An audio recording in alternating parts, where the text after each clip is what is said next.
Hey everyone, I'm Rob Franick. I'm Editor-in-Chief here at the Prince Review, and today, friends, we're going to discuss how to prep for an ACE open book test. You're likely to have more open book tests than normal during these virtual school times, and unlike closed book exams in which you have to rely entirely on your memory, open book tests typically allow you to use notes and books and reference guides during the test itself. So let's say it out loud, friends, that it sounds pretty sweet, but there's a catch you knew there would be. Often, the materials being tested on open book tests do not consist of facts that you can memorize. That, of course, tends to be the stuff of a closed book exam. Open book tests tend to require more critical thinking and analysis. Expect to answer questions that will require you to synthesize sources and course topics. And also, because open book tests are different from closed book ones, the approach that you'll take to prepare for an open book test will also need to be different. So today we're going to walk through 5 strategies that you could deploy to ace your open book tests. Strategy number 1, study.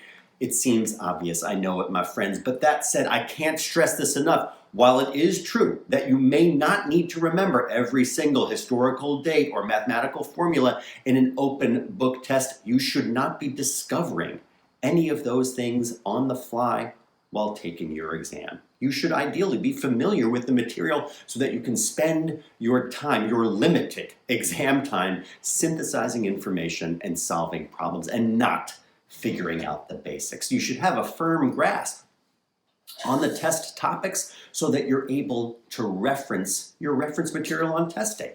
Which leads me to point number 2. On that same topic of reference materials, you should be careful in your selection of those materials. Folks, sometimes less is more, and that couldn't be any more true on open book tests. Just because you can bring a variety of notes and textbooks and other reference materials to a test doesn't mean that you should.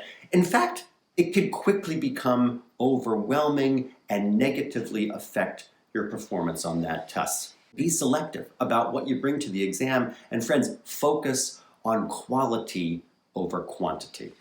Number 3, make sure your reference materials and notes are organized. You've got to have high quality notes, of course, and reference materials, but to get them together, you'll want to be able to access them in a super fast way. You should spend as little time as possible finding information on test day so that you can spend as much time as possible synthesizing it. You can create an outline of your materials to quickly find the pertinent information, or create a best of compilation that only includes the information that you'll most likely need. So if you're preparing for a math test, create a formula sheet and list the most commonly used formulas first. This will help you save precious time during the test. You might also consider using visual aids such as post-it notes or highlighters or color tabs to help you find information more quickly.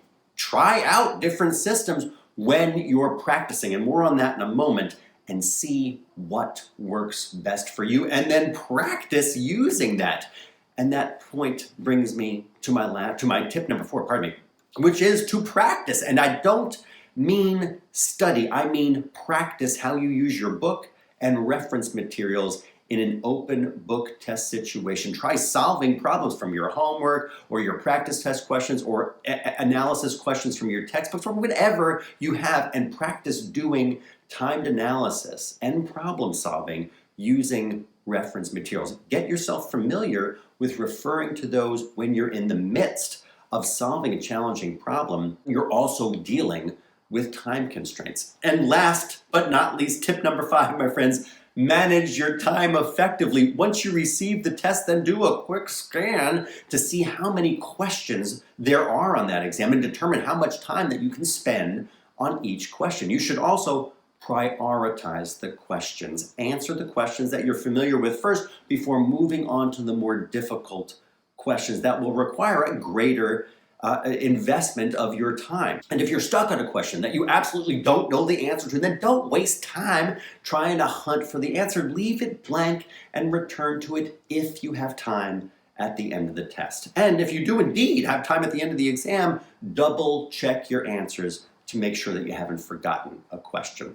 Friends, throughout your prep and your test-taking experiences, try to take steps to center and focus yourself. And remember that you have everything that it takes to ace that test. And please know, and as always, we are cheering for you every step of the way here at the Princeton Review. If you haven't already, friends, please do subscribe to our channel for the latest updates about exams and admissions and study topics and much more. If you have a topic that you'd like us to cover here, then volley it our way and we'll do our level best to do just that. Again, Rob Franek signing off for today. See you back here real soon.